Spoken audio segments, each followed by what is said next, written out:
Why was everyone laughing when she hadn't even spoken yet? The air on the range was dry, heavy, charged with that quiet arrogance that came when men were too good at what they did. These were America's elite marksmen, the instructors who trained the snipers other soldiers worshipped. Men who could end a hostage crisis from 2,000 yards without a tremor in their hands. But today something, or rather someone, walked in and shifted the air. Sophia Langley. 5'8", steady eyes, a uniform without the ornate patches of special operations. Her presence drew glances, smirks, whispers, not loud but sharp enough to cut. Who invited the civilian contractor? One instructor murmured under his breath. No one answered. Even Commander Hayes, the one running the demonstration, wasn't sure what to make of her. She was listed as an observer, a quiet presence who'd come to take notes. "Ms. Langley," he said, politely distant, "you're welcome to watch from behind the safety line." "Thank you, sir." Her voice was calm, too calm. It was the kind of calm that made veterans uneasy, because it didn't come from ignorance. It came from experience. Master Chief Wilson, a man who'd spent 2 decades reading people under fire, caught something in her eyes. Not defiance, not arrogance, calculation. But he said nothing, he simply watched. The instructors began their exhibition. Perfect stance, controlled breathing. 2,000 meters, clean hits. 2,800, still dead center. They were proud, professional, deadly precise. Then it was over, or so they thought. Hayes nodded, closing his clipboard. "That concludes our demonstration. Excellent work, gentlemen." Then her voice. "Actually, Commander," Sophia said evenly, "I was wondering if I might attempt a demonstration shot as well." The world seemed to pause. Then came the laughter. It wasn't cruel at first. It was the laughter of disbelief, of certainty. "This is a specialized range, Ms. Langley," Hayes began carefully. "These men—" "I understand, sir. I'd still like to try." "Let her," Rodriguez said, smirking. "We could use some comic relief." A few chuckled. Someone muttered, "She'll probably miss the dirt." Hayes sighed. "Very well, what distance would you like to attempt?" 7,000 meters, please." Silence. A silence so complete that even the wind hesitated. Then came the laughter again, louder this time. "That's impossible," Miller said flatly. "World record barely half that." "Even if the bullet could reach," Rodriguez added, "wind would throw it off by yards." Wilson didn't laugh. He watched her quietly as she knelt beside a long black case and opened it. Inside lay a custom Barrett XM 500, not standard issue, not even officially authorized. She worked without words, fitting the scope, adjusting the stock, making fine, almost surgical calibrations. When she spoke, her tone was calm as before. "Target at 7,000 meters, Commander." Hayes hesitated.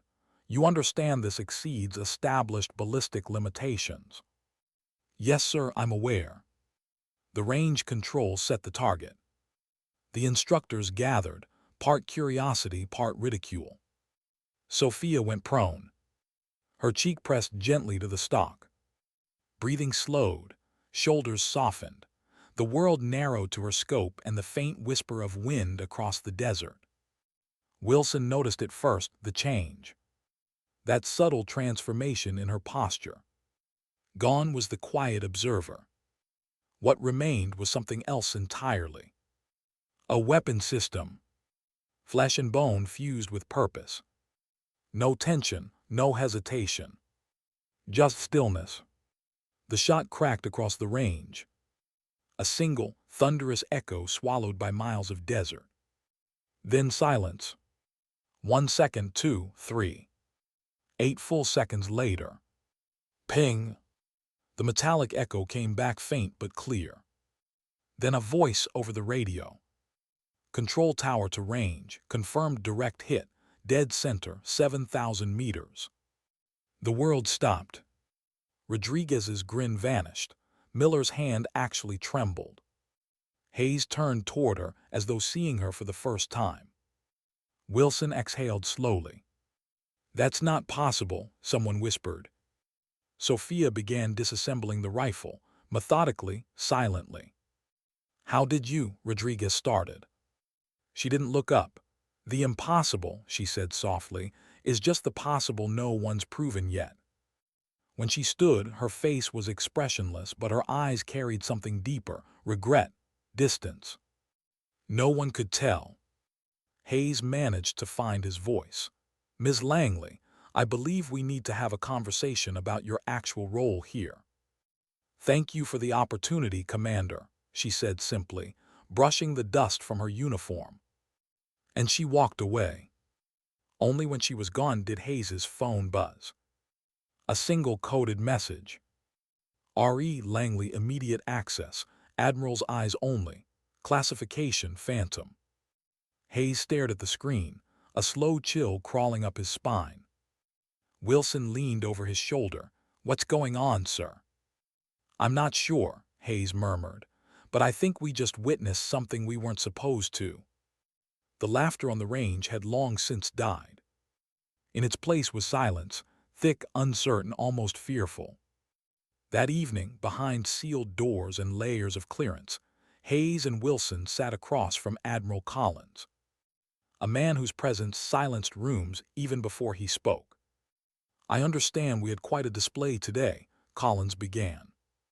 "Yes, sir," Hayes replied carefully. "A reserve instructor named Sophia Langley made a shot that defies every ballistic model we have."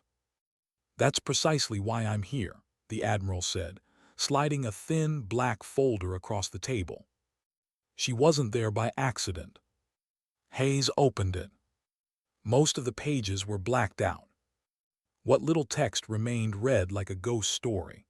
Classified units, redacted locations, unspecified assignments. But one line stood alone, above a photograph of Sophia Langley. "Phantom." Hayes blinked. "This can't be right." "She is exactly who that file says she is," the Admiral said quietly. "And now she's yours to work with." When Collins left, Wilson leaned forward. "What's in there, sir?"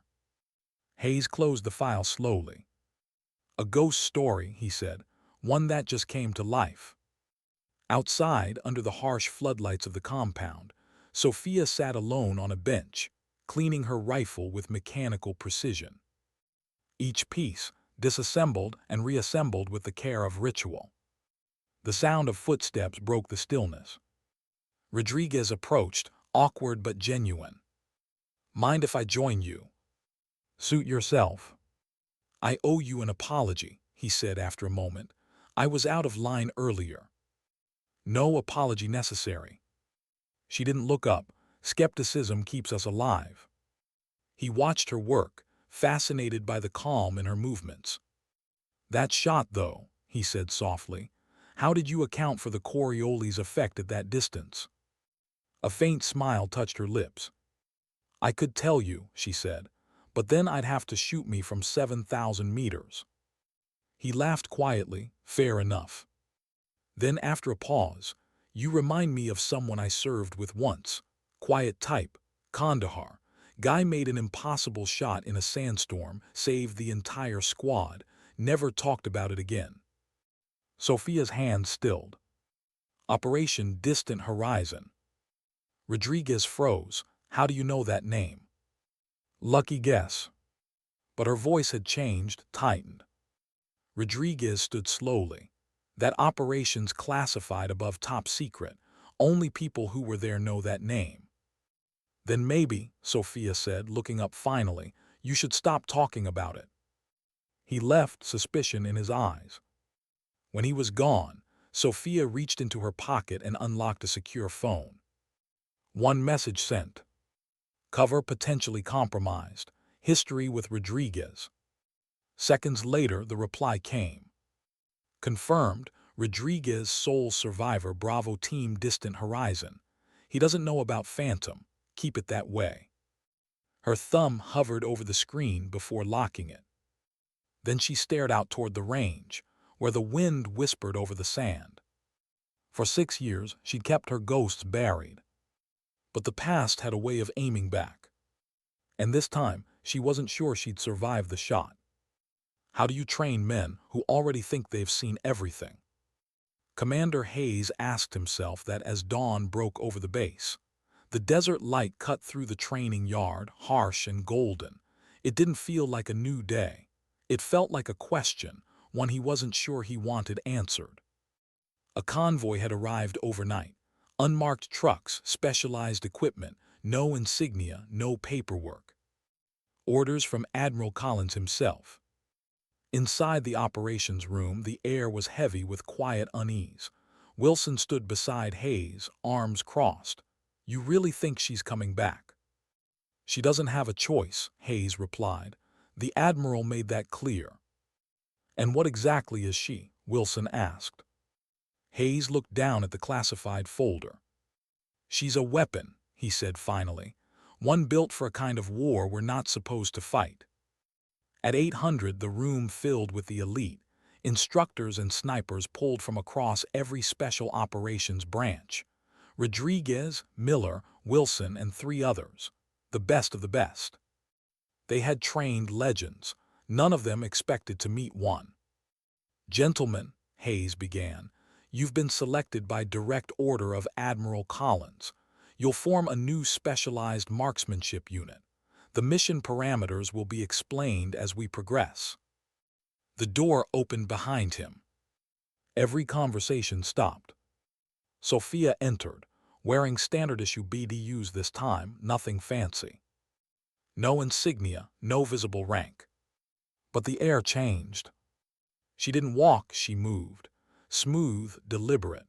The kind of quiet confidence that came from someone who'd faced death often enough to stop flinching. Hayes cleared his throat. "Ms. Langley will be joining us as a technical advisor." A ripple of disbelief spread through the group. Miller leaned forward. "With all due respect, sir, we still don't know who she really is." "Her qualifications have been verified at the highest levels," Hayes said firmly. Sophia stepped forward. "I understand your concerns," she said. "I'd be skeptical too, but I'm here to help you accomplish something no one ever done before." Rodriguez hadn't taken his eyes off her. His stare wasn't hostility now, it was recognition. "You knew about Operation Distant Horizon," he said quietly. Sophia didn't respond. Rodriguez stood. "No one knows about that unless they were there." Wilson tensed. "Rodriguez, stand down." "No," Rodriguez snapped. "I want to know who she really is, because every man who knew about that op, except me, died there." Sophia met his gaze, calm, unflinching. "Not everyone who was there wore a uniform, Instructor Rodriguez." The room went still. The air felt charged, electric. Hayes cut through the tension. "That's enough. We have a mission to prepare for. Personal questions can wait." The projector flicked on. A map appeared on the wall, wide desert terrain, complex wind readings, atmospheric models. "Our task," Hayes said, "is to develop protocols for shots between 5,000 and 8,000 meters under variable conditions." Miller frowned. "That's theoretical. No one can consistently hit that range." Sophia moved to the front.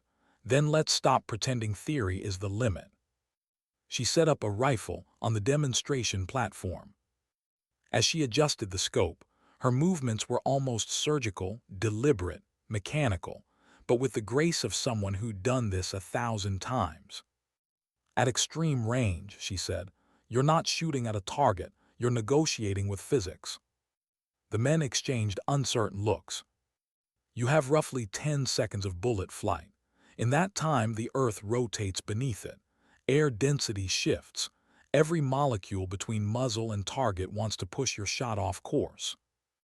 Her tone was instructional, but her eyes carried something colder, the weight of memory. Miller took his position under her guidance. "Breathe, don't control it, understand it. The shot isn't about you. It's about harmony with everything between you and the impact." He fired. The distant target rang. A perfect hit. Miller lowered the rifle, stunned. I've never shot that clean before. Sophia nodded. Because you stopped fighting the wind and started reading it. Something in her tone made Rodriguez glance at her differently. Not like an opponent, like a mystery he wasn't sure he wanted solved. Then Hayes's secure phone buzzed. He stepped away, voice low. When he returned, his face was pale. Training accelerated, he said.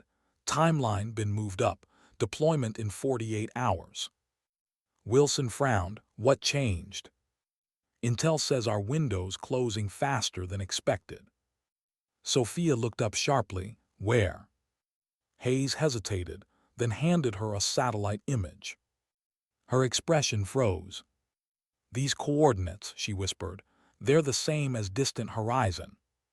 You tell me, Hayes said quietly, you were there, weren't you?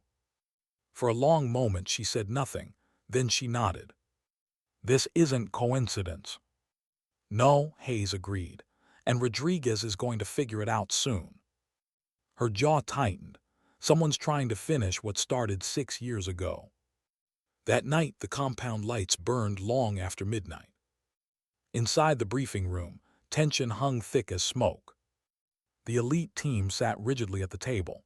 Sophia stood beside Hayes, silent, distant. Before we begin the mission briefing, Hayes said, there's something you need to hear from her. Sophia took a slow breath. 6 years ago, Operation Distant Horizon was compromised. It was supposed to be a simple extraction. It turned into one of the worst disasters in special operations history. The screen flickered to life. Satellite footage, mission logs, names. Rodriguez flinched. He knew them. My team, he whispered. The official report, Sophia continued, claimed equipment failure, intelligence gaps, but that was a lie. Rodriguez's hands curled into fists. We were set up, he said. Someone knew we were coming. Yes, she said softly, and now we know who. She clicked to the next image, a decorated officer in full dress uniform. General Marcus Harrington. Rodriguez's breath caught. Him, he was our coordinator. He's been selling operational data for years, Sophia said. He's the reason your friends died. Rodriguez stood, trembling with rage. How do you know this? Because I was there, she said. Not as a soldier, as an intelligence asset. The words hit like a punch. Rodriguez's voice dropped. You were Echo. Sophia nodded. I was supposed to identify the leak. I failed. The room went dead silent. Miller blinked. If you were intelligence, how did you make that shot yesterday? Wilson's eyes widened as the truth clicked into place. Because she wasn't just intelligence, he said quietly. She was Phantom. Several instructors reacted audibly. The name had lived in rumor for years. A ghost story whispered in training circles. A solo operator capable of impossible precision. Phantom wasn't supposed to be real. Sophia's voice was steady. I was Phantom, until Distant Horizon failed, until we were all buried with it. Rodriguez stared at her. I lost my brothers that day. And I lost everything else, Sophia replied. My team, my clearance, 6 years of my life hunting the truth. On the screen, the image shifted to a new satellite capture. This is our target, Hayes said. General Harrington. He'll be in this sector in 48 hours. We have one chance to take him alive. Alive? Wilson asked. Sophia nodded. He's carrying intelligence data on active undercover operatives. If he sells it, we lose hundreds of assets worldwide. Hayes looked at her. That's why we need a shot from an impossible distance. Not to kill, she said quietly. To disable. His transport, his escape route with surgical precision. The men absorbed this, their skepticism slowly replaced by respect. Sophia looked around the room. There's something I haven't told anyone, why this mission is personal. Her voice softened, but her eyes didn't. Harrington's betrayal didn't just end a mission, it killed my brother. The silence that followed was absolute. Even Rodriguez's anger faltered. Hayes broke it gently, his name. Captain Michael Langley, she said. First unit in, KIA during extraction compromise. She looked at each of them in turn. I don't need sympathy, I need precision. We do this right, no one else dies for his ambition. Outside, the desert wind howled, carrying the weight of ghosts past and the promise of reckoning ahead. And as the team dispersed, none of them laughed anymore. That night, under the pale glow of her quarters, Sophia opened a file marked Phantom/Reactivation Authorization. Inside, a single note in Colin's handwriting. Sometimes redemption wears a uniform, sometimes it doesn't. She stared at it for a long time. Then she picked up her rifle and began to clean it again. Each motion deliberate. Each piece a prayer. Because in 48 hours, she'd have to become the ghost again. Only this time she wouldn't vanish. Why did the air feel heavier that morning? No one said it aloud, but every man on that range felt it, that strange, electric stillness before something inevitable. The sun hadn't yet climbed over the horizon when Sophia Langley walked across the training field. The ground crunched beneath her boots, faint frost still clinging to the sand. Behind her, 6 of the most skilled marksmen in the U.S. military followed in silence, each of them pretending not to watch her too closely. Each pretending not to wonder what exactly she was. They called this exercise extended distance calibration. But everyone knew it was more than that. This was Sophia's proving ground, not for herself but for them. She dropped prone at the firing line, the rifle cradled like an extension of her heartbeat. At this range, she said, every factor matters. Gravity, humidity, temperature, even the warmth of your own breath. Her tone was calm, instructive, but beneath it a tremor, not fear, memory. Rodriguez watched her through narrowed eyes. The more she spoke, the more fragments of his past resurfaced. The sandstorm in Kandahar, the impossible shot that saved his unit. He'd never seen the shooter's face then, only heard the report, the impossible impact. Now, watching her adjust her rifle with surgical precision, the memory felt too clear to ignore. Range 3500, she called. Target acquired, Miller confirmed from the spotter station. Sophia didn't blink. Wind 9 knots cross right to left. Adjusted. Temperature drop ½ degree, compensate. Compensated. She exhaled once. A single shot. The ping of the distant target echoed 8 seconds later. Dead center. Even the most seasoned men among them let out quiet murmurs. Rodriguez's eyebrows lifted despite himself. That's textbook perfect, he said under his breath. Sophia stood, brushing dust from her knees. At long range, the bullet is no longer yours once it leaves the barrel. It becomes its own story, one that ends wherever your preparation fails. Wilson smiled faintly. You talk like a philosopher. I learned the hard way that precision without purpose is meaningless. Her voice softened. Every shot should have a reason. As the session continued, she rotated through each man, correcting form, adjusting grips. Miller's breathing. Wilson's shoulder angle. Rodriguez's eye alignment. Every correction was subtle and personal. But even as the group's shots tightened, Sophia's mind wasn't on the targets. It was on the coordinates burned into her memory. Distant horizon. The last transmission from her brother's team. His voice over a broken channel. We're surrounded, Then nothing. A small voice in her head whispered, you were supposed to save them. She blinked it away, tightening her focus. By late afternoon, their confidence was returning. For the first time, the instructors weren't looking at her as an outsider. They were looking at her as a leader. and that realization frightened her more than their doubt ever had. During a short break, Rodriguez approached her again, holding 2 coffees. "I figured even ghosts drink sometimes," he said with a tentative smile.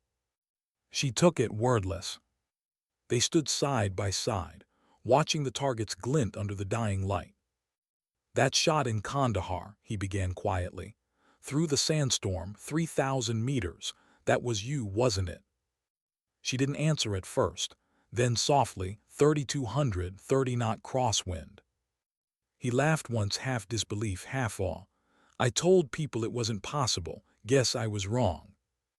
Sophia's voice lowered. "That was before we developed thermal compensation algorithms. You disappeared right after." "Sometimes," she said, "it's easier to disappear than explain." "Not always," he replied. "No," she admitted, "not always." For the first time she smiled, small, unguarded. It made him realize how young she still was beneath all the layers of command. Then Hayes approached, face drawn tight. "New intel," he said grimly, handing Sophia a tablet. She read the data once, her expression darkening. "These security protocols," she said, "they're identical to the ones from Distant Horizon." Rodriguez frowned. "That's not possible. Those codes were purged after the op." "Not if someone kept a copy," she murmured. Hayes nodded. "Our analysts believe Harrington, expecting us. The mission might be compromised before we even begin."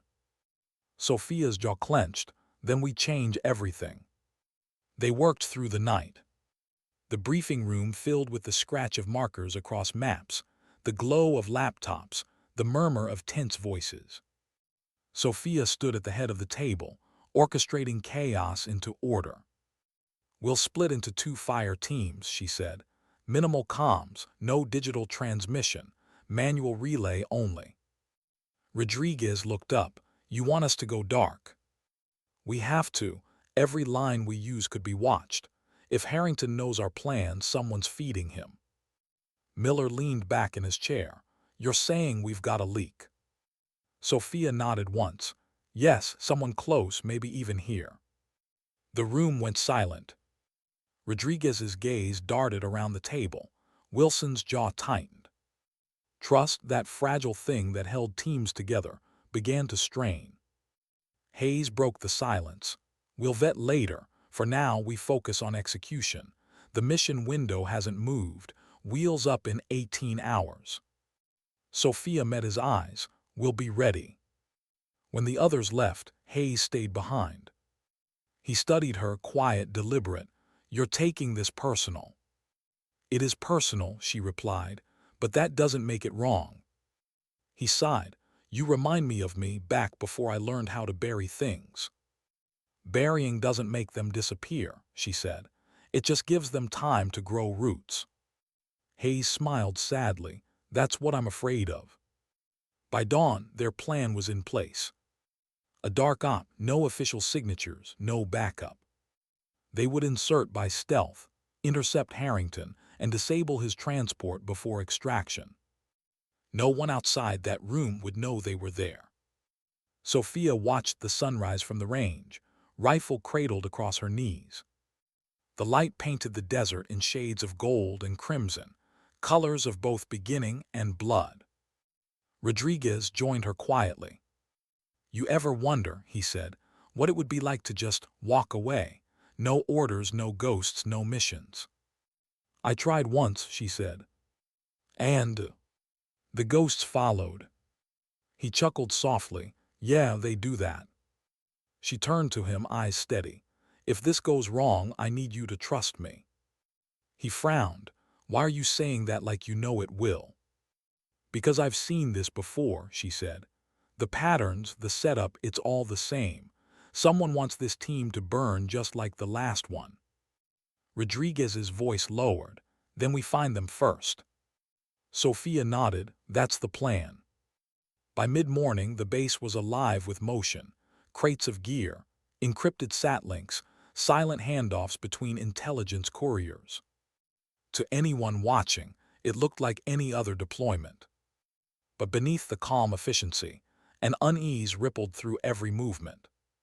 Sophia walked the length of the hangar, checking weapons and optics. When she reached Miller, she paused. "Your scope alignment's off," she said. Miller frowned. "I calibrated it this morning." Then calibrated again. Their eyes met briefly.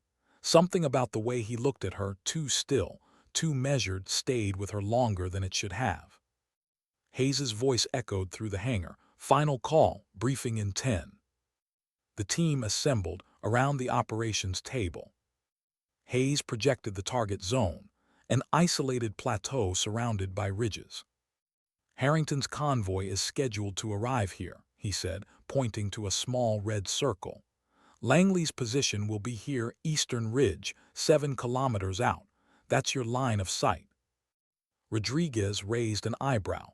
"That's beyond visual detection range." Sophia didn't flinch. "That's the point."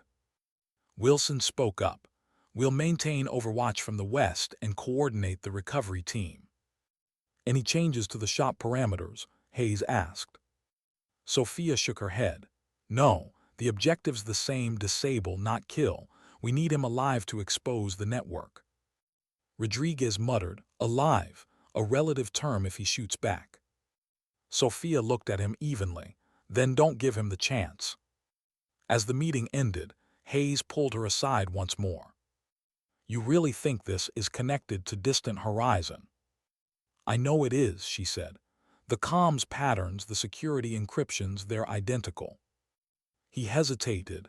"And what if the person behind it is Harrington?" Sophia's voice was barely a whisper. "Then I find who is, no matter where that trail leads." That night, while the others slept, she opened her encrypted device again. The same thread from before, the one marked with Collins' personal encryption. She typed, "Requesting confirmation, possible internal compromise, patterns match horizon, suspect external coordination." The reply came 3 minutes later. "Proceed, maintain operational independence, trust no one." She stared at the words, feeling a cold familiarity crawl up her spine. 6 years ago, her brother had received the same directive. Trust no one. It had gotten him killed. Sophia closed the device and looked out at the dark desert. Her reflection in the window stared back, steady, haunted, unblinking. She no longer knew if she was the weapon or the last remnant of the person who once pulled the trigger. Why did silence feel louder than gunfire? Sophia wondered that as she sat in the back of the transport, the rhythmic hum of the engines a steady pulse beneath her boots. The cabin light was dim, faces half hidden behind night vision gear and shadow. They were airborne, invisible, unacknowledged ghosts in motion. Below them stretched endless desert, pale dunes, black rock, no civilization for miles. A perfect place for secrets to live and die. Commander Hayes sat across from her, reviewing mission data on a dim tablet screen. Rodriguez checked his rifle, his hands steady but his jaw tight. No one spoke. They all knew that the next few hours could redraw their lives or erase them completely. Sophia felt the old ache in her chest return.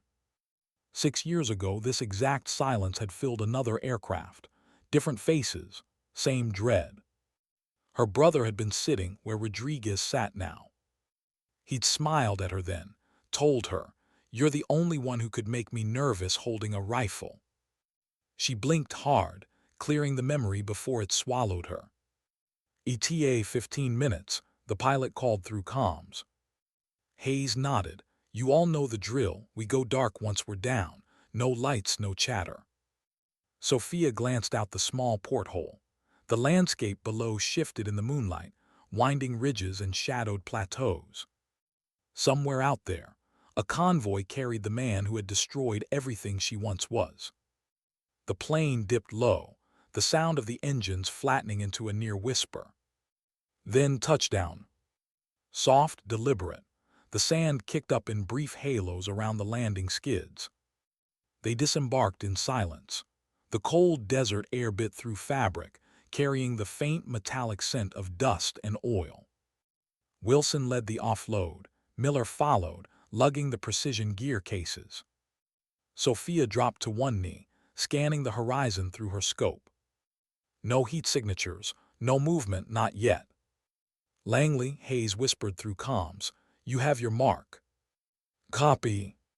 Good hunting." They moved out. Under the ghostly light of a waxing moon, the desert stretched endless. No sound but the crunch of boots and the soft rustle of fabric. The team split silently, west for Wilson's Overwatch group, east for Sophia and Rodriguez. Hayes stayed at the center, coordinating from the portable command node. Sophia climbed the ridge slowly, every step deliberate, measured. The sand slipped beneath her boots, the air thinning with altitude. Rodriguez followed a few meters behind. When they finally reached the crest, the view below stole his breath. The plateau spread wide, a lonely stretch of road cutting through it like a scar. Far in the distance, headlights shimmered faintly against the horizon. "The convoy." "Langley to command," she whispered. "Visual contact, confirm approach vector." "Confirmed," Hayes's voice came back, barely audible. "You're clear to set." Sophia unfolded her rifle stand, locking the scope into place. Every motion was quiet precision, practiced ritual. She adjusted for distance, wind, temperature. 7,000 meters, again. Only this time, the target wasn't a steel plate. Rodriguez crouched beside her. "You ever think about what happens if this goes wrong?" "All the time," she said softly. "And—" She glanced at him through the faint glow of her scope. "Then I make sure it doesn't." Through the lens, she saw them, 6 vehicles in formation, armored, disciplined. And in the middle, a black transport, tinted glass, reinforced frame. "Harrington." Her heartbeat slowed. The sound faded, replaced by the familiar stillness of focus. Everything outside the scope ceased to exist. She adjusted her breathing. Checked wind drift. Waited. The convoy slowed near the checkpoint, a choke point exactly where she had predicted. This was the window. And yet something was wrong. A faint glint flickered on a distant ridge opposite theirs. Too rhythmic to be natural. Reflection, optics.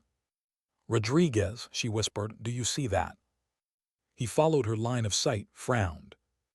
"Looks like another team. Friendly. Not ours." Her stomach tightened. "Hayes, we've got secondary heat signatures at grid 241 by 19. No response." She tried again. "Command, do you copy?" Still silence. Rodriguez's voice dropped. "Comms are jammed." Her pulse quickened, not from fear, but from recognition. This is how it started last time. He looked at her sharply. "You mean?" Distant horizon, the same interference, same jamming pattern. A dull rumble echoed through the valley. The convoy slowed, brake lights flashing like blood-red warnings in the dark. And then the explosion. It wasn't theirs. The lead vehicle erupted in a column of flame. Shrapnel screamed through the air. Sophia ducked instinctively, pressing into the sand as debris whistled overhead. Through her scope she saw chaos, men scrambling, shouting, weapons drawn. The convoy was ambushed. "Who the hell?" Rodriguez began, but Sophia cut him off. "We need to move, now." She disassembled the rifle in seconds, slinging it over her shoulder.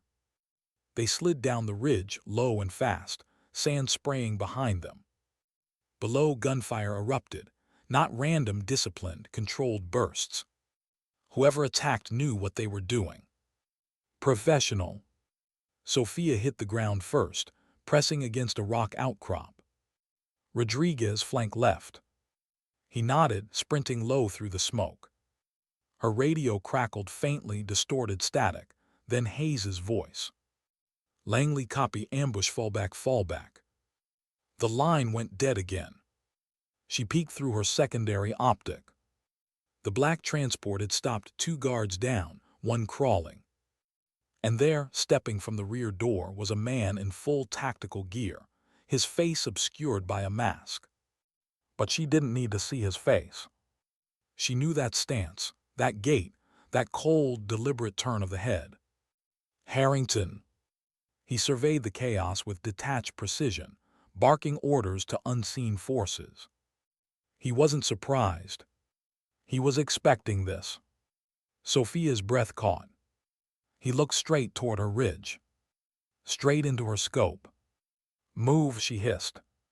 Rodriguez dove behind a dune as bullets tore through the sand. Sophia rolled, returning fire in short, precise bursts, not to kill, just to disorient. Her mind worked faster than her hands. If Harrington was ready, it meant one thing. The leak wasn't just inside command. It was inside their team. A figure emerged through the smoke, familiar silhouette, familiar build. Too familiar. Miller. He wasn't running with them. He was beside Harrington. Rodriguez saw it too. No, that's not. "It's him," Sophia said coldly. "He's the leak." Rodriguez's eyes widened. "We trained with him.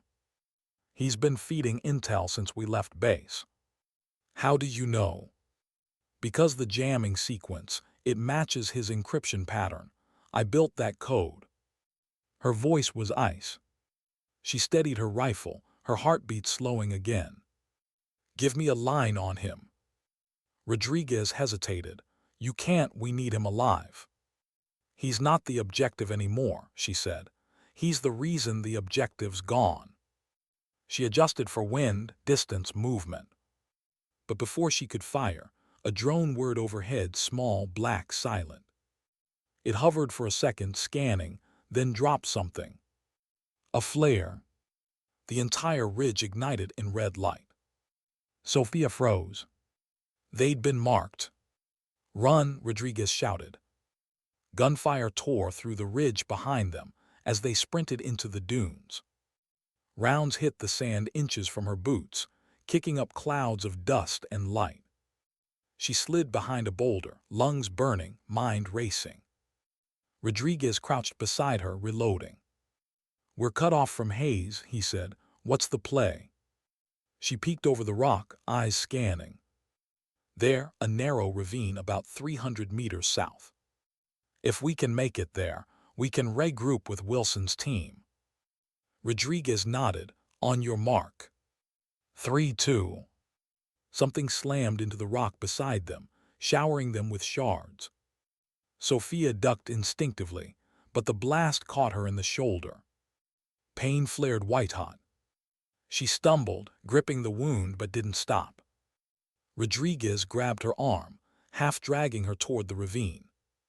Bullets chased them the whole way, sharp, metallic punctuation marks in the dark. When they finally slid into cover, both were gasping for breath. Rodriguez tore open her sleeve, assessing the damage. "Through and through, you'll live." "Lucky me," she muttered, pressing gauze against it. He exhaled hard. "We've got to get to Hayes." "Hayes might already be dead," she said quietly. He looked at her, stunned. "Don't say that." She met his eyes. "I've seen this before, Rodriguez. The same pattern, the same silence. The only difference is this time I know who's pulling the strings." Her voice hardened. "Harrington didn't ambush us. He invited us to finish what he started." Rodriguez stared at her. "Then what now?" Sophia looked down at her blood-stained glove, flexing her fingers. "Now," she said softly, "we make him regret remembering my name." The night swallowed them again, but the silence wasn't empty anymore. It pulsed with vengeance, with loss, with the quiet rage of ghosts who refused to die twice. And somewhere in the burning valley below, Harrington watched the ridge through his binoculars. He smiled faintly. "Welcome back, Phantom," he murmured. Then turned, disappearing into the smoke. How long could 2 ghosts survive when even the night wanted them dead? The desert stretched endless around them, a pale wound beneath a cold, indifferent sky. Sophia's breath came slow and ragged, each exhale forming a faint cloud in the chilled air. The adrenaline that had carried her through the firefight was fatting, leaving behind the raw ache of pain and exhaustion. Her shoulder throbbed where the bullet had torn through muscle, a sharp reminder that survival wasn't guaranteed. Rodriguez trudged ahead, scanning the horizon through night vision. His silhouette was little more than a moving shadow against the dunes. Every few steps he'd glance back, making sure she was still there. She was barely. "Water?" he asked quietly, offering his canteen. She shook her head. "Save it. You're bleeding again." "I'll live."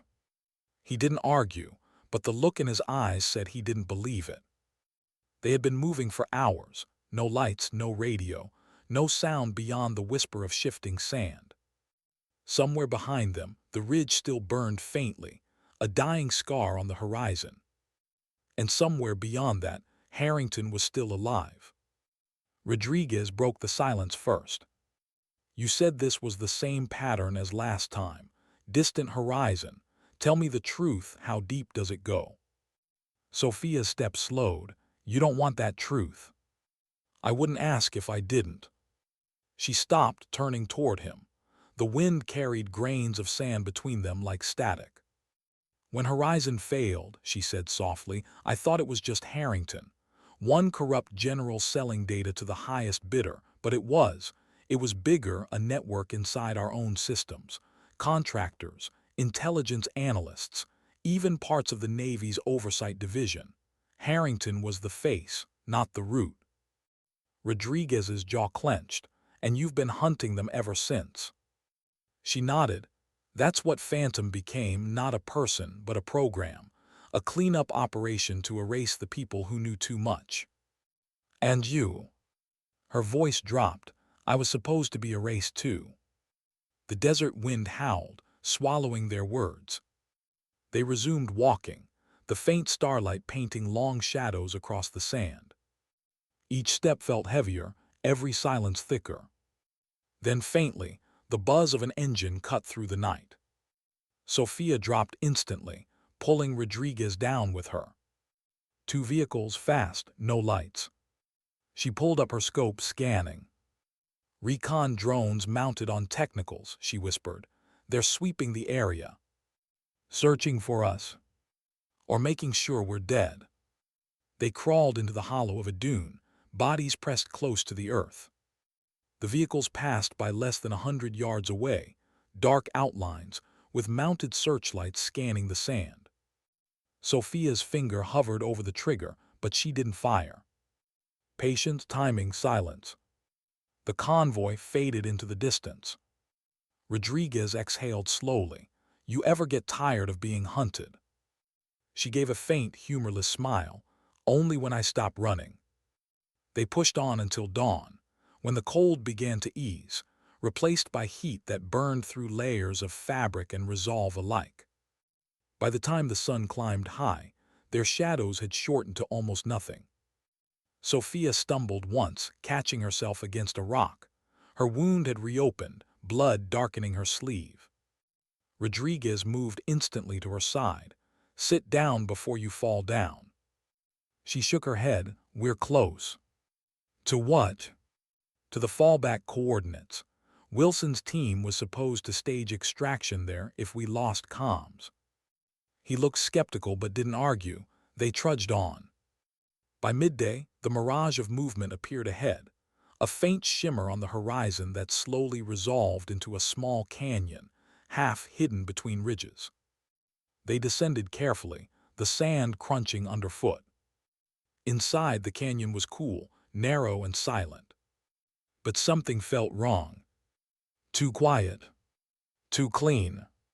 Sophia motioned for him to stay low. They crept forward until they reached the staging area, a half-buried camp with equipment crates and signal gear. Everything looked untouched. And that was the problem. "Wilson," Rodriguez called softly. No response. Sophia knelt beside one of the crates. The seals were intact, factory clean. "No footprints," she whispered. Rodriguez frowned. "You're saying they never made it here." "I'm saying someone wanted us to think they did." She opened the crate. Inside wasn't rations or ammo. It was a transmitter. Active. The screen flickered to life with a faint hum. Then a voice, distorted but unmistakable. "Phantom," it said. Sophia froze. "Welcome back." Rodriguez raised his rifle. "Harrington." The voice chuckled. "Always quick to assume, Sergeant, but no, Harrington's just a courier. I'm what comes after him." Sophia's throat tightened. "Who are you?" "Someone who admired your brother's work, and yours before you forgot who you worked for." Her jaw locked. "You killed him." "No, he killed himself, believing he could change a system built to use him." Rodriguez's finger twitched on the trigger. "Say the word and I'll blow this thing." Sophia's voice was quiet, steady. "No, let him talk." "You were meant to die in distant horizon," the voice continued. "You survived. Impressive, but survival makes you dangerous, and dangerous people need purpose, so we gave you one." Sophia's eyes widened slightly. "You used me." "Used? No, Sophia, we needed you. Phantom wasn't punishment, it was preservation. You're the perfect weapon, loyal, invisible, broken just enough to follow orders no one else would." Her pulse hammered. "Then who gave those orders?" Static crackled, then faintly, another voice cut through, one she recognized instantly. "Sometimes redemption wears a uniform." "Admiral Collins." Her chest went cold. Rodriguez stared at her. That was Collins, the Admiral. She said nothing, but her silence was answer enough. The voice returned, almost amused. "Don't look so shocked. You think someone like Harrington could operate alone. Every ghost needs a handler, and every weapon needs a trigger." Sophia's hand trembled, not from fear but fury. "You turned my brother's death into a recruitment campaign. He died serving a cause, so will you. The difference is this time you don't get to choose which side you're on." The transmission cut. The screen went black. For a long moment, neither of them moved. Then Rodriguez muttered, "We need to destroy this." Sophia nodded slowly. "No, we need to trace it first." She pried open the panel, exposing a small locator chip pulsing faintly. "Encrypted pulse relay," she said. "Probably transmitting to an orbital satellite. We can ride the signal if we survive the next hour." Rodriguez smirked faintly. "That's a big if." "Then let's make it bigger." She pulled out her field knife, cutting through the transmitter's power cable. Sparks spat out, and the screen flickered once more before dying completely. Somewhere in the distance, a drone buzzed overhead, louder now, searching. "They'll know we're alive," Rodriguez said. Sophia slung her rifle. "Good, let them come." They retreated deeper into the canyon, moving through narrow passageways until they reached a small cave carved into the rock. Sophia sank against the wall, exhaustion finally catching up with her. Rodriguez sat beside her, pulling off his helmet. For a moment they said nothing. Then quietly he asked, "So Collins set you up?" "He set everyone up," she said. "Even Harrington. They're both just different hands of the same body." Rodriguez stared out at the canyon mouth. "So what now?" Sophia looked down at her blood-streaked hands. "Now we stop being their weapon." He turned toward her. "How?" Her eyes lifted, calm and cold again. "By aiming back." Hours passed. The sun began to sink again, washing the canyon in red light. Sophia stood, stretching her aching shoulder. She could feel the tremor in her arm now. The wound had weakened it. But inside, her resolve was sharper than ever. She rechecked her rifle, each motion methodical, almost ritualistic. Rodriguez watched her quietly. "You're not planning on waiting for extraction, are you?" "Extraction's a myth," she said. It always was. We're ghosts, remember. No one comes for ghosts. He smirked softly. Then where does this end? Sophia looked out at the dying sun, her face half in shadow. It ends where it began, she said, at the range. He frowned. What do you mean? Collins will come back to the same base. He'll debrief, erase files, bury names. That's where he'll be exposed. That's where we end it. Rodriguez stared at her for a long moment. Then he nodded. Then I'm in. Sophia met his gaze. You don't have to be. I know. Why? Because, he said, someone has to keep the ghosts honest. A faint smile touched her lips. You're terrible at taking orders. He shrugged. Maybe I learned from the best. Night fell. The desert went silent again, the stars burning cold and distant above them. But this time the silence wasn't fear. It was focus. Two soldiers, one haunted, one loyal, preparing not just for survival but for justice. Somewhere far off, the faint hum of drones echoed again. And Sophia whispered into the darkness, more prayer than promise. You turned me into a weapon. Now watch what happens when a weapon learns to aim itself.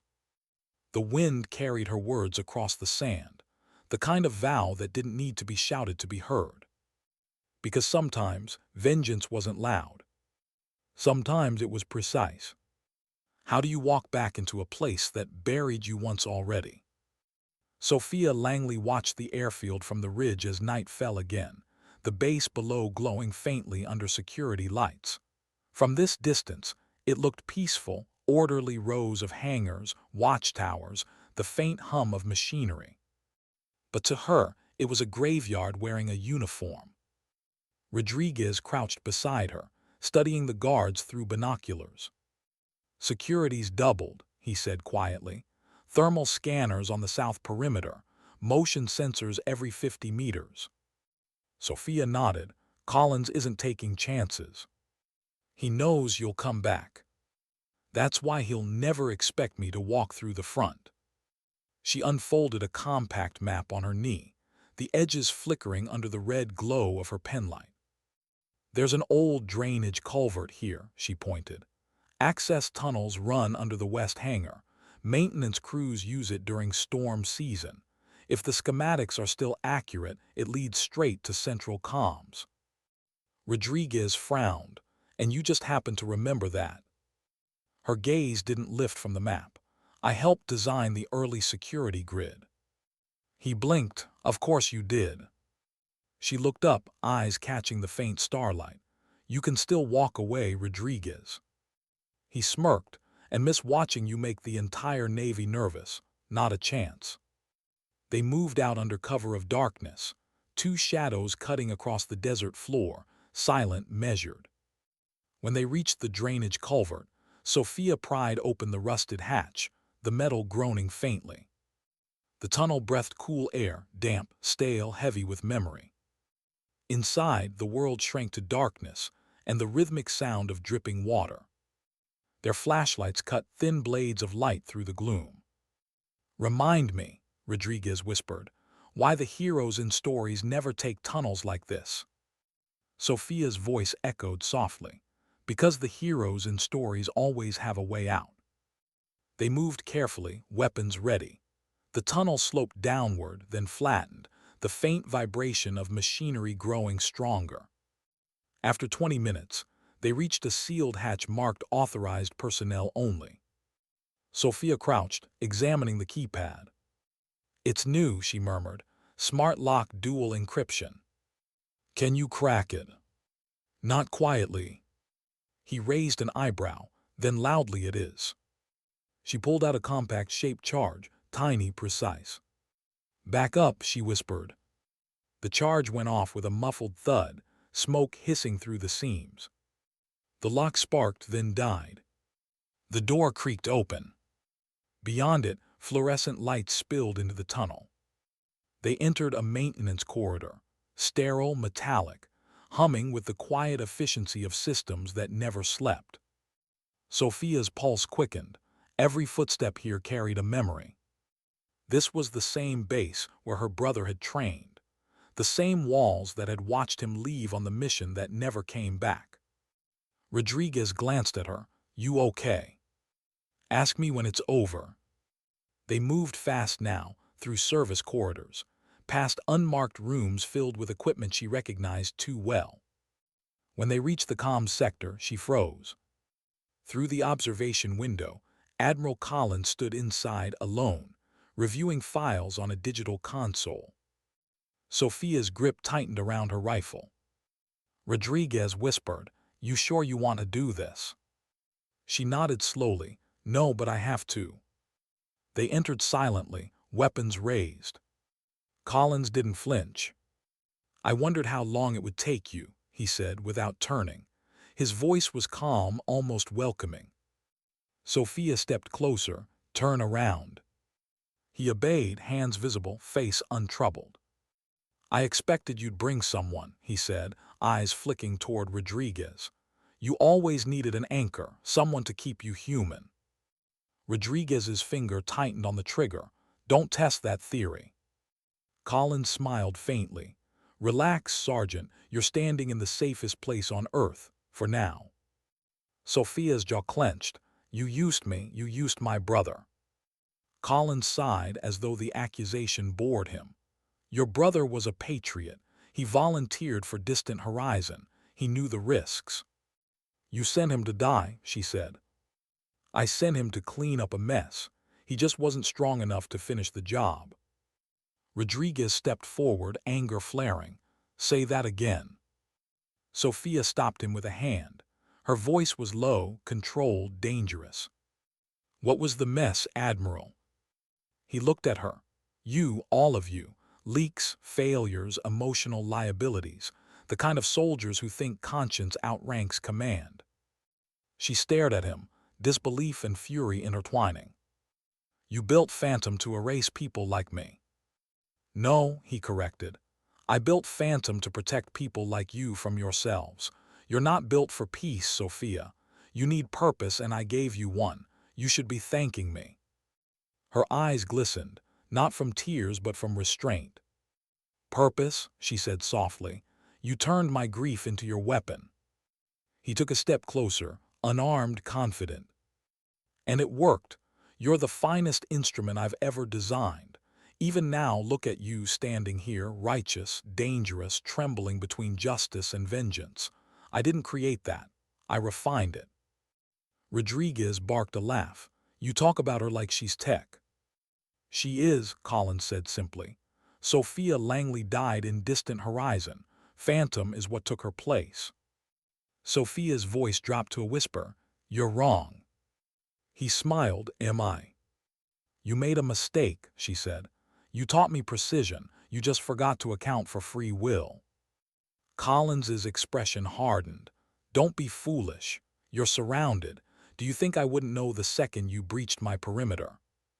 Rodriguez froze. "He's bluffing." Then a faint click echoed through the walls. Hidden panels slid open. Armed soldiers poured in black tactical suits, visors gleaming. "Drop your weapons," Collins ordered. Sophia didn't move. The soldiers raised theirs. Rodriguez's voice was low, steady. "Sophia." She exhaled slowly. Then in one motion she fired. The lights shattered. Darkness swallowed the room. Gunfire erupted, muzzle flashes strobing across steel walls. Rodriguez dove behind a console, returning fire in bursts. Sophia moved through the dark like smoke, fast, silent, lethal. 3 soldiers down, 4. A stun grenade rolled across the floor. She kicked it back before it could detonate. Collins crouched behind the central desk, shouting into his comms, "Seal the sector." But Sophia was already there. She grabbed him by the collar, slamming him against the console. The glow of the monitors painted both faces in flickering light, predator and prey, creator and creation. "Call them off," she hissed. He met her gaze, calm even now. "If I die, this entire base detonates. Dead man's switch." She stared at him. "You're lying." He smiled faintly. Try me. Rodriguez called out from cover. Sophia, we've got more inbound. She pressed the barrel of her pistol under Collins's chin. You think you control me? I know I do, he said. Because if you pull that trigger, you prove everything I've said. You're not human, you're a function. Her hands trembled. For a moment, she saw her brother's face in her mind, smiling before his last mission, promising he'd come home. Then she saw the flames, the betrayal, the silence that followed. Collins's voice softened. You could have been anything. Instead, you chose to be nothing. Sophia's voice came out barely above a whisper. You're wrong again, Admiral. He frowned. About what? I didn't choose to be nothing. I chose to stop being yours. She hit the console switch beside him. Every screen flickered, security feeds streaming live across the base. The cameras in the corridor, in the command room, in the encrypted vaults, all of them broadcasting. She had been recording the entire time. Rodriguez looked up, realization dawning. You've been streaming this. Every word, she said. Every lie, straight to Naval Intelligence HQ.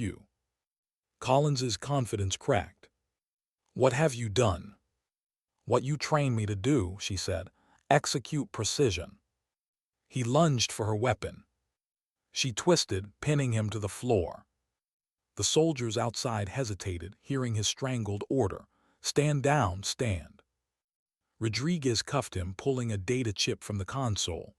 This has everything. Files, comm logs, the whole phantom network. Sophia stood over Collins, chest heaving. He looked up at her, eyes full of hatred and beneath it fear. You think you've won, he said. She holstered her pistol. No, I've just stopped losing. She turned to Rodriguez. We move now, before reinforcements lock the hangar. He nodded. Extraction route. West Tunnel, back the way we came. As they exited, Collins's voice echoed faintly through the chaos. You can't kill a ghost, Sophia, you'll see. Someone will always replace me. She didn't look back. I'm counting on it, she murmured. They ran through the corridor as alarms blared, red lights flashing overhead. The base roared to life, shouts, sirens, the metallic thud of boots. Sophia's shoulder screamed with pain, but she didn't stop. She spent 6 years haunted by silence. She could endure the noise of justice. They reached the tunnel hatch just as explosions began to shake the upper levels, systems failing, files erasing. Collins's last failsafe. Rodriguez pulled the lever. Go. They dropped into the dark, water splashing below. For a long moment, there was nothing but echoing breath and the distant thunder of collapse above them. Then faintly, the night opened before them, the desert sky, wide and endless. Rodriguez exhaled hard. We made it.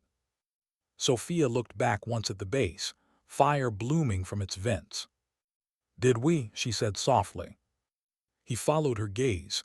Collins won't crawl out of that. He doesn't have to, she replied. Someone like him never dies, he just changes names. They stood there in the cold dawn, two figures silhouetted against the burning compound.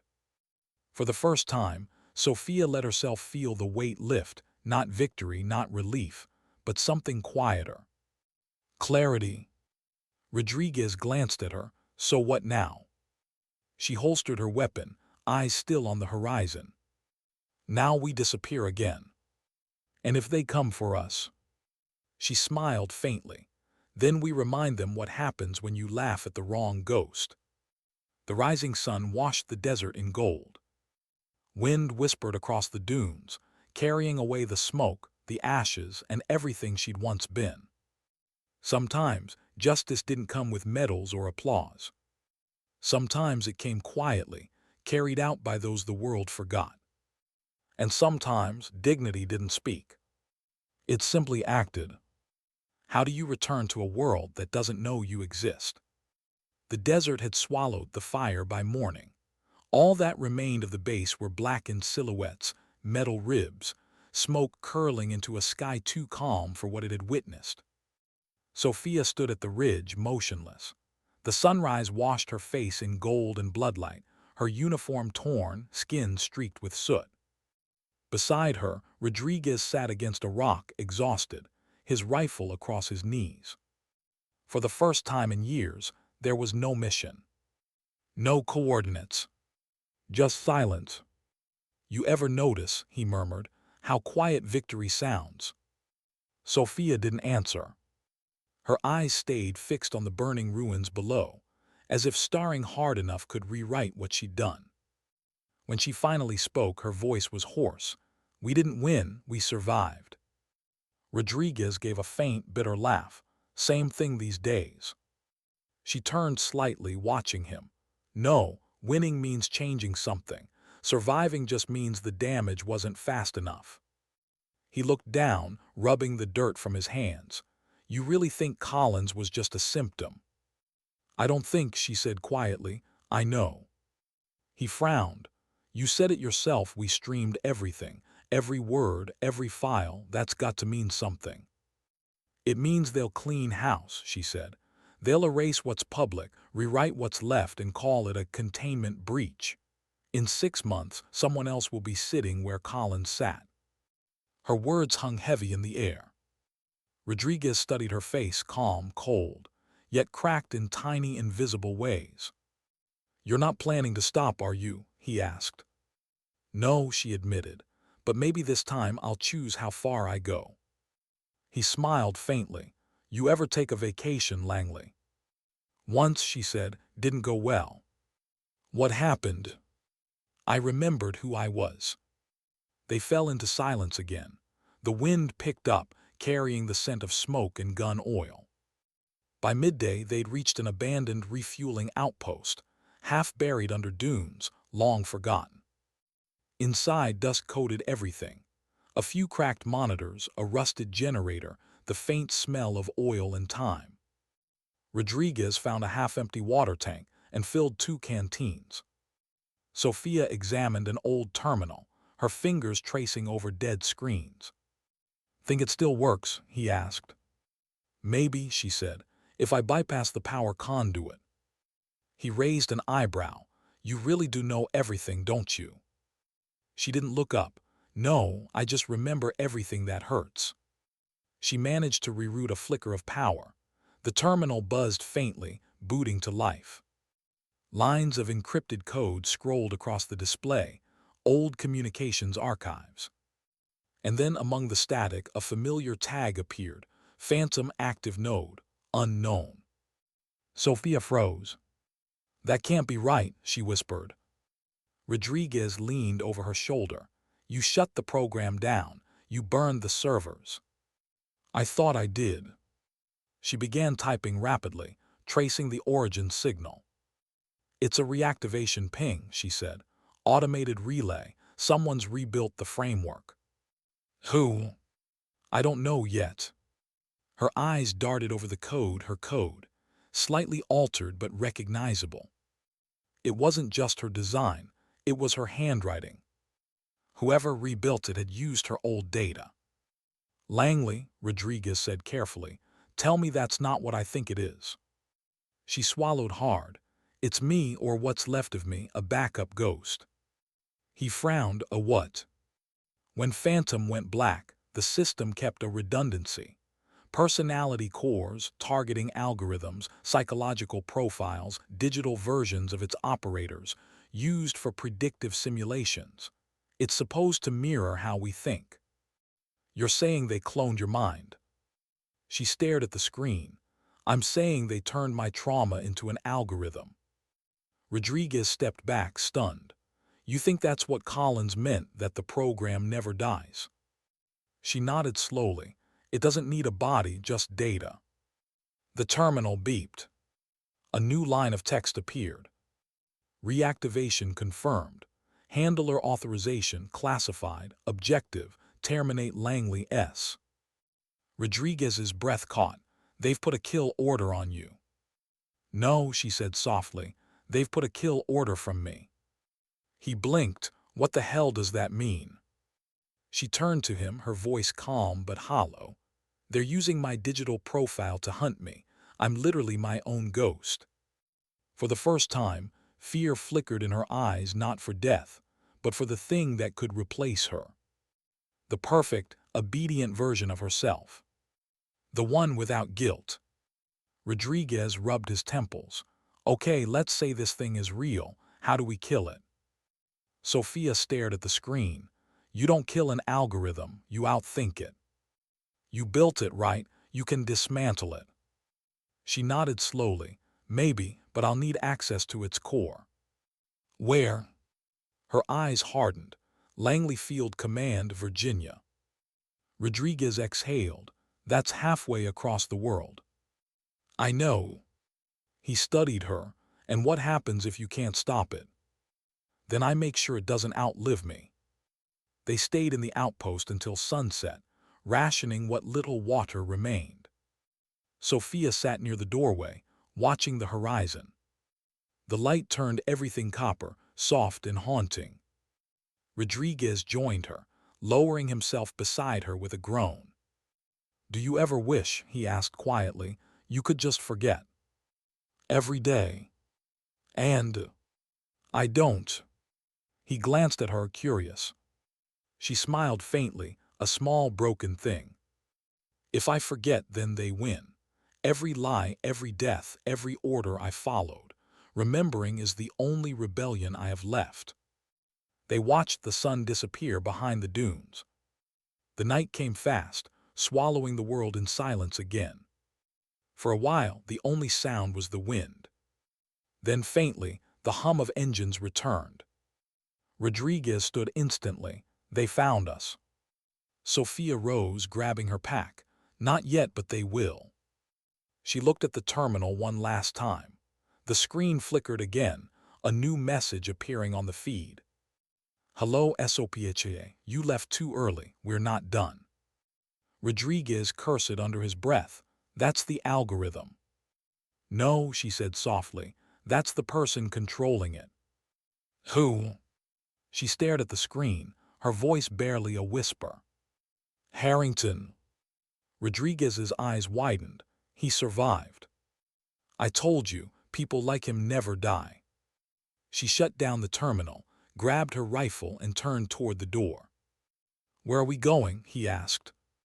To finish what I should have finished years ago. They moved through the night again, this time not as fugitives but as hunters. Each step forward felt heavier but more certain. For the first time since distant horizon, Sophia knew what she wanted. Not redemption, not forgiveness, clarity. To end what she had started. Hours later, they found a signal beacon buried beneath the dunes, part of a long-forgotten extraction point. Rodriguez activated it, adjusting the frequency. If we're going east, we'll need transport. Sophia nodded, and trust. He smirked, you've still got that. She looked at him, not much but enough. The beacon blinked once, twice. Then a reply came. Unmarked vessel en route, ETA 300. Rodriguez lowered the device. That's fast. Too fast, Sophia murmured. He frowned. You think it's a trap? It's always a trap. She checked her rifle, her movements precise, steady. Then why signal at all? He asked. Because traps work both ways. They waited in silence as the desert wind rose, carrying sand like whispers. Far on the horizon, faint lights appeared, slow, deliberate, approaching. Rodriguez glanced at her. If this is the end. It's not, she interrupted. How do you know? She looked at the oncoming lights, eyes cold and calm. Because they're expecting Phantom. And they're about to meet Sophia Langley. The lights grew brighter, the sound of engines low and steady, cutting through the darkness. The trap was closing, but so was she. How do you face the part of yourself that never stopped obeying? Sophia Langley stood beneath the cold starlight, her rifle cradled against her chest, the wind tugging at her hair. The desert stretched infinite again, the same place where it had all begun, the same silence that had once mocked her. But this time she wasn't running. This time she was waiting. The faint growl of engines echoed across the dunes, growing louder, closer. Rodriguez crouched beside her, hand on his weapon. 3 trucks, he murmured, 2 gunmen each. Whoever sent them didn't come to talk. Sophia nodded slowly. They rarely do. Headlights cut through the dust as the convoy rolled to a stop 50 meters away. Doors opened. Figures emerged, black tactical gear, faceless under mirrored visors. And from the central truck, a taller man stepped down. No mask. No fear.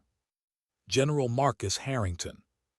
Even in the low light, she could see the scar across his jaw, new, pale, unfinished. He hadn't died in the explosion after all. He'd evolved. He smiled faintly when he saw her.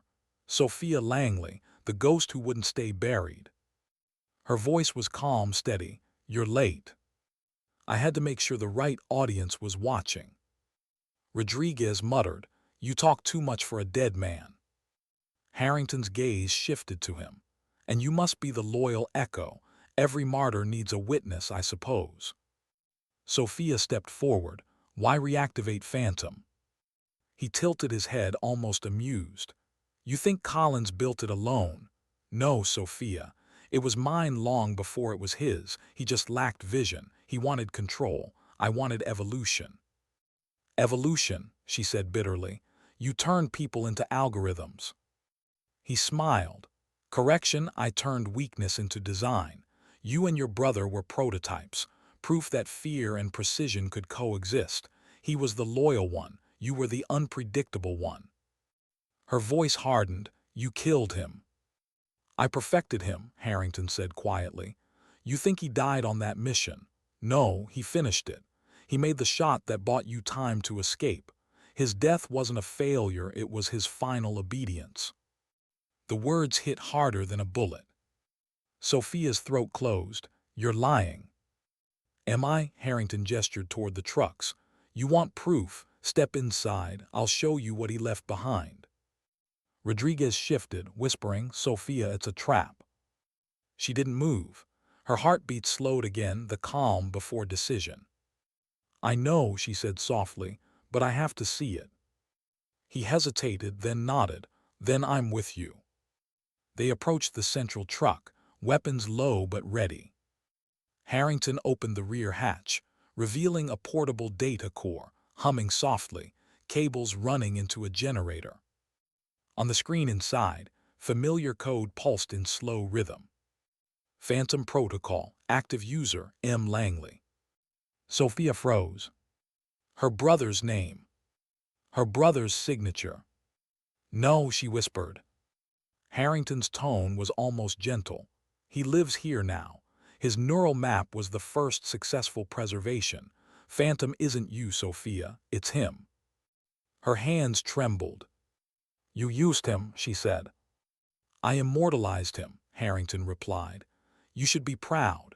Together, you two are the beginning of something extraordinary. The first generation of perfect soldiers, no conscience, no doubt, no end. Rodriguez spat. You're insane. Harrington smiled faintly. Insanity is what they call vision before it succeeds. Sophia stepped closer to the console. Her reflection shimmered on the screen, overlapping with her brother's name. The interface glowed, as if recognizing her. User match confirmed, S. Langley, access granted. The voice that followed was Harrington. It was her brother's. Sophia. The sound was faint, synthetic, but unmistakably his. Rodriguez went still. Sophia's breath caught. Michael. They said you'd come back, the voice said. They said you finish what we started. Tears welled unbidden, burning hot in the cold air. What did they do to you? I made the choice, the voice continued, almost calm. They promised my mind could still serve after my body failed, that I could protect you. Harrington watched her, eyes gleaming with triumph. Do you see now? Even death couldn't stop the mission.